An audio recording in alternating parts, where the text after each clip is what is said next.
Where your treasure is, there will your heart be also. God has given us unlimited treasures in His Word. Every time we open it, we can discover a new treasure or admire an old one. What will we find today? Here's Carla Early with Treasure Hunt in the Word.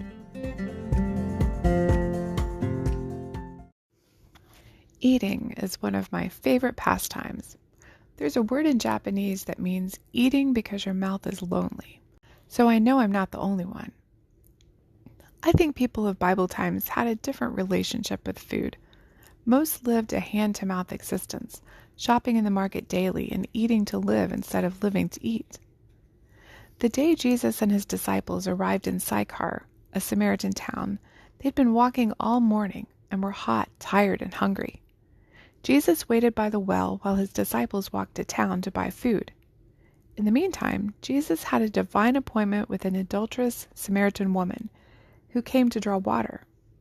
As she realized who he was and ran off to tell everyone in town the Messiah had come, the disciples approached with food. In John 4:31, the disciples, who were tired and hungry themselves, urged Jesus to eat. But just as he'd done with Nicodemus and the new birth and the Samaritan woman in the water, Jesus used their physical hunger to get them to think spiritually. He said, "I have food to eat of which you do not know." The disciples said to one another, "Has anyone bought him something to eat?" Like the Samaritan woman, they had a hard time transitioning from the physical to the spiritual. But they might have been around Jesus long enough to think, well, here comes a lesson, because that didn't make sense at all. But if they'd been paying attention, they would have realized that they'd left a tired, hungry Jesus and returned to find a re-energized teacher full of joy. What had happened? Why the change? It was because he had seen the Samaritan woman's life completely changed. Jesus told them, "My food is to do the will of him who sent me and to finish his work." Now you'd think working would make a person more tired, but not in God's economy. Things are different. Doing God's work recharges us.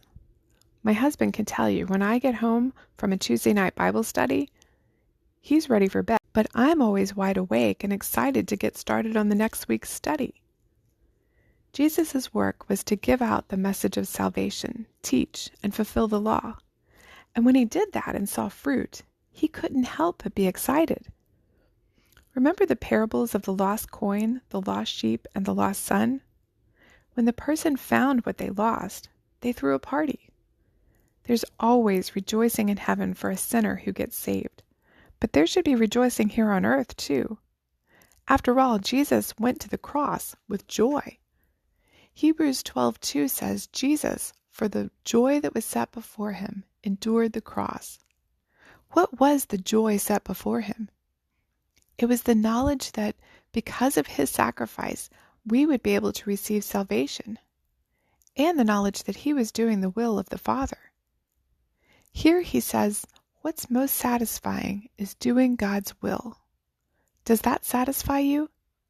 And if you don't do God's will when you have the opportunity, do you feel somehow empty and unsatisfied?